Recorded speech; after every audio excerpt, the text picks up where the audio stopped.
Agar bir odam tibbiyotdan rozi bo'lsa, qancha kayfiyati, hayotida, oilasida o'zgarish bo'ladi.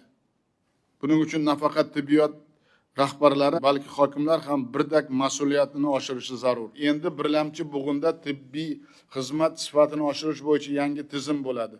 Buni qanday ishlashini Ishtixon tumanidagi bitta poliklinika misolida tushuntiraman.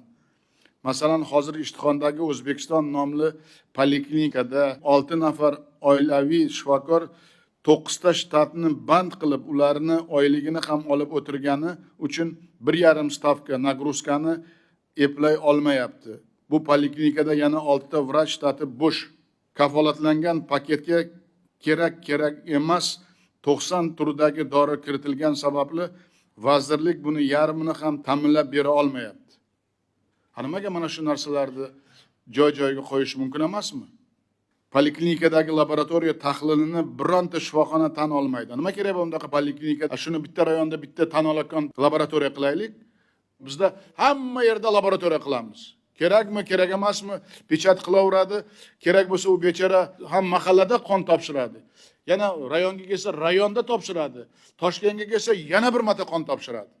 Zo'r zamonaviy uskuna qilib laborantlarni chet elda o'qitib kelaylik. Eng ko'p murojaat bolalar kasalliklariga to'g'ri kelgani bilan oilaviy shifokorlarda ko'nikma yetishmagani uchun ular pediatr vazifasini to'liq bajara olmayapti. Poliklinikadagi to'liq shtatda o'tirgan jarroh perevyaska kabi oddiy ishlarni qilib yuribdi. Tug'ruq yoshidagi 9,000 ayol uchun bori yo'g'i 1,5 stavkaga ginekolog shtati berilgan. Buncha ayolga kamida 3 ta ginekolog kerak. Shuningdek, aholining 35% yurak, qon tomir, qandli diabet, oshqozon, ichak kabi surunkali kasalliklarga chalingan.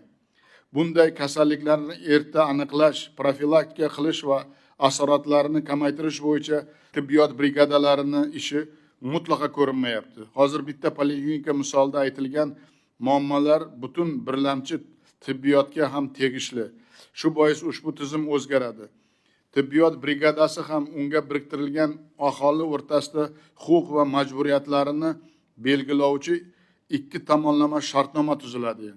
Endi aholi oilaviy shifokorni erkin tanlaydi.